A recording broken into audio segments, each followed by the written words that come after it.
अस्सलाम वालेकुम, welcome to हमारी कहानी। एक नए दिन एक नई कहानी के साथ। मेरा नाम है कोमल और मैं रहती हूँ सिडनी में। मैं उम्मीद करती हूँ आप सब लोग खैरियत से होंगे।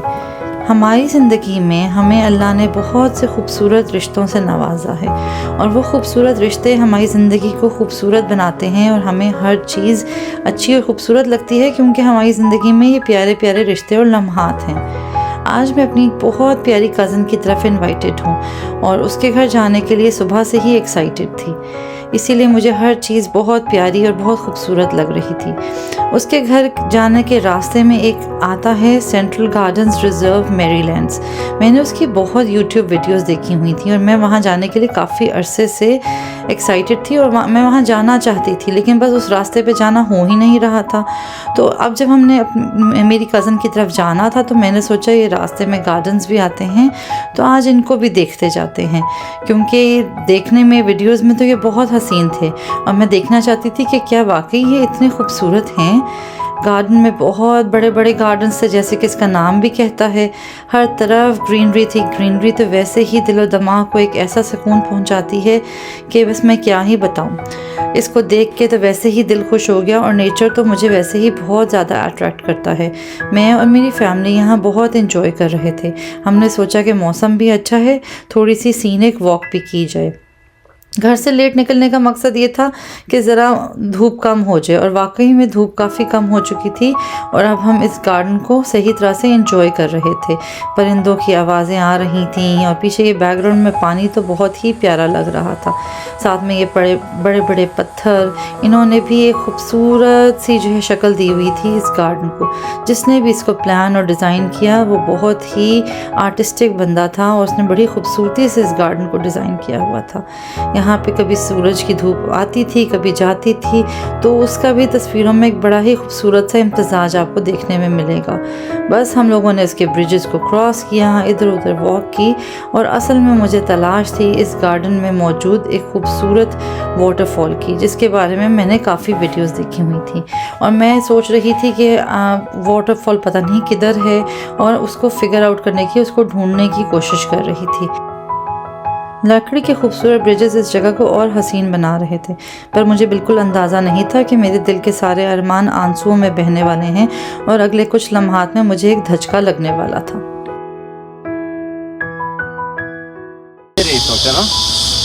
इतनी बारिशों के बाद भी नहीं चल रही? नहीं, वो चला आई थिंक आर्टिफिशियल वाटरफॉल है वो तो, असली तो यही नहीं, ये वाटरफॉल नहीं है। यार देखो ना, time every day 10 AM to 2 PM। Out of order है वैसे। फाउंटेन है वो वाटरफॉल, आउट ऑफ ऑर्डर है वो फाउंटेन है।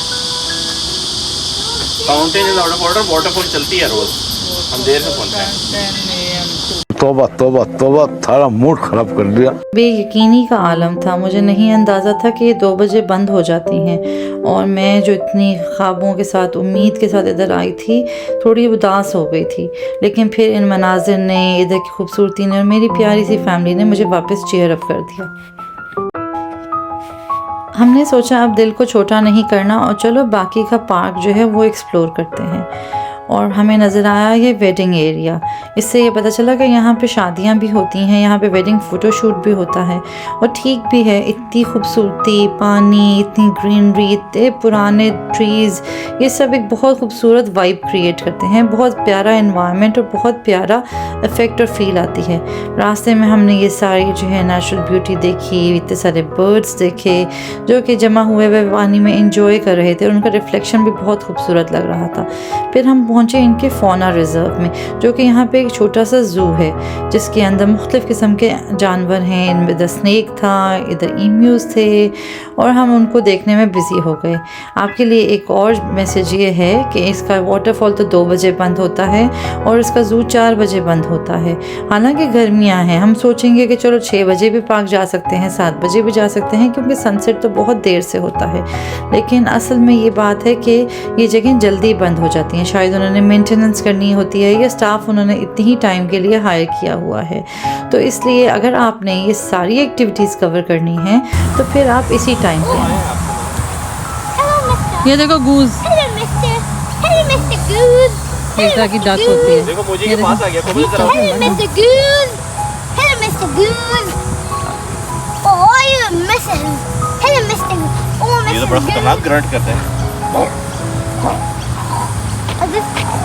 Hey, Mr. Goose. Hey, Mr. Goose. हमारे उधर इस तरह की होती हैं, वो येलो चॉम्प, वो भी होती हैं इधर, वो भी इधर होती हैं।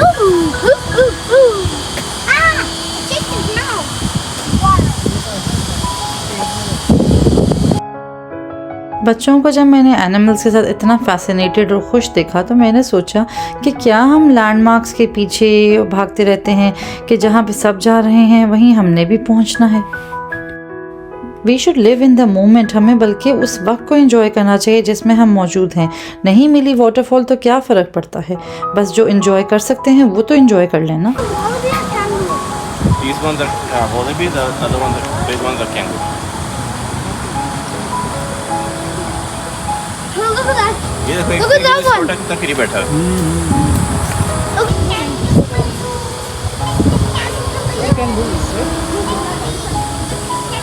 ये मेरा उस दिन सवाल था ना कि ये दोनों महीने हमारी तरह चल रहे हैं, लेकिन ऐसे खड़े होकर नहीं चल रहा, वो हाथी को। कुछ टाइम हमने पार्क के ज़ू सेक्शन में गुजारा, जिसमें ज़्यादातर टाइम बच्चों ने कैंगरूज़ के पास गुजारा, क्योंकि बच्चे कैंगरूज़ से बहुत फैसिनेट हो रहे थे। 1000 बार भी देख लें तो उनके लिए कम होता है।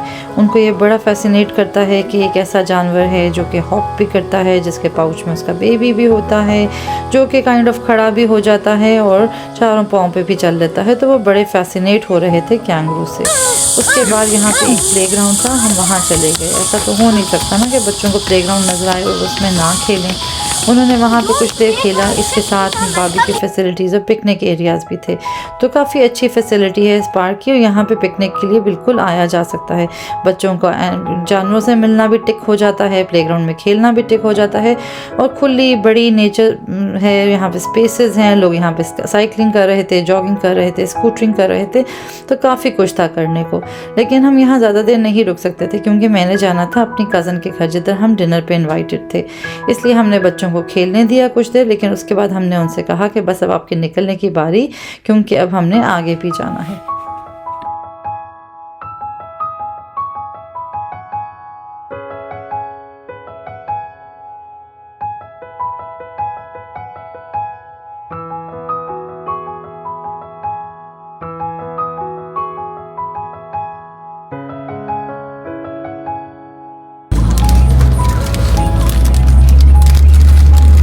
Another child box near Blue Mountain. It is near. मेरी कज़न के घर के करीब एक बहुत खूबसूरत लुकआउट है, तो हम वहाँ पे भी चले गए कि मामा को वहाँ का भी व्यू दिखाएं। वहाँ से क्या हसीन नज़ारे थे, पूरी वैली नज़र आ रही थी, पहाड़ नज़र आ रहे थे और ये सब कुछ बहुत ही रिफ़्रेशिंग था। ये नेचर हमारे अंदर बहुत तरोताज़गी भर देता है और इससे कनेक्टेड रहना बेहतरीन है इंसान की अच्छी ज़हनी और जिस्मानी सेहत के लिए। इसके बाद हम उसके घर की तरफ चल पड़े और ऐसा तो हो नहीं सकता कि दावत हो और शानदार खाना ना हो। क्या कमाल खाना था, क्या मज़ेदार डिशेस थी। उसने और उसकी भाभी ने बहुत मेहनत की हुई थी और बहुत ही ज़बरदस्त खाना बनाया हुआ था।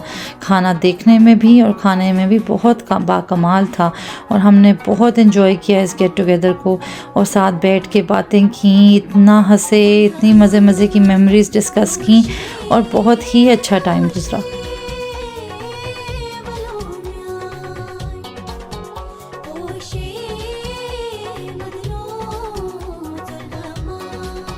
फ़िश बहुत टेस्टी थी, पुलाव और हलीम भी बहुत मज़े की थी, चिकन का सालन तो बहुत ही मज़ेदार बना हुआ था और दही भल्ले तो हैं ही मेरे फेवरेट। सैलड की रेसिपी मैंने भाभी से ली, वो बहुत ही टैंगी, मज़े का और रिफ़्रेशिंग सा था। लेकिन सबसे कमाल तो ये रिश्ते हैं, ये लम्हात हैं जो हम एक दूसरे के साथ स्पेंड करते हैं तो हमारे अंदर तरोताज़गी भर देते हैं। ये रिश्ते इतने बेलौस हैं कि इनसे मिल के ये एहसास होता है कि हम कितने ब्लेस्ड हैं।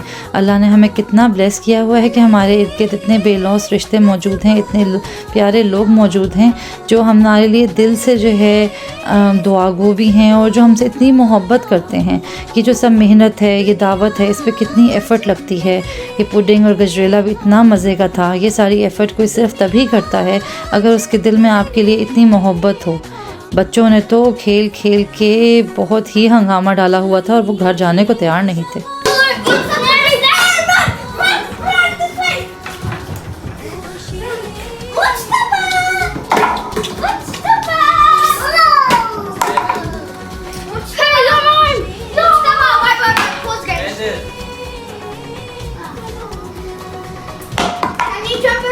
Heather, what are you doing? This क्या कर रहे हो? Can you jump over all of this? Yeah. And one. Wait, move. Move, guys. All this at once. Move. Taimur उसको चोट लग जाएगी। Move, guys. Move. Heather, come here. Heather. I can do that. Good job. Oh, thanks. Ready? Yeah. Ready now. Move. I need a lot of space. Ready? Watch. Good job. Hey, I'll show you one more. I'm really cool. Whoa! I hit nothing. And you hit the dog tail. एक बेहतरीन दिन गुजारने के बाद और एक बेहतरीन दावत के बाद हमने वापस जाने की तैयारी की, क्योंकि वापसी का रास्ता भी कुछ लंबा था और मैं ये भी चाहती थी कि अब हमारे मेज़बान कुछ रेस्ट भी कर लें। उन्होंने इतनी खूबसूरत दावत दी, इतने बेहतरीन लम्हात हमने एक साथ गुजारे। मैं अल्लाह की बहुत शुक्रगुज़ार हूँ, साथ ही साथ अपनी कज़न और उसकी भाभी की भी बहुत शुक्रगुज़ार हूँ कि उन्होंने हमें इतनी बेहतरीन दावत दी और हमने इतनी खूबसूरत मेमोरीज़ बनाई उनके साथ। असल जो वैल्यू रखते हैं हमारी ज़िंदगी में वो यही रिश्ते हैं, यही बेलौस मोहब्बतें हैं। बाकी चीज़ें तो आती जाती रहती हैं, लेकिन ये बेलौस मोहब्बतें अगर हमारे पास हैं तो हमें और क्या चाहिए। अल्लाह हम सब की मोहब्बतों को ऐसे ही कायम रखे और हम ऐसे ही अपने रिश्तेदारों के साथ इंजॉय करें, प्यार मोहब्बत से रहें। मैं उम्मीद करती हूँ कि आपको मेरी आज की वीडियो पसंद आई। अगर आपको ये वीडियो पसंद आई तो इसको अपनी फैमिली के साथ शेयर करें, इसको लाइक करें और मेरे चैनल को सब्सक्राइब करें। फिर मिलेंगे एक नए दिन एक नई कहानी के साथ। तब तक के लिए अल्लाह हाफिज़।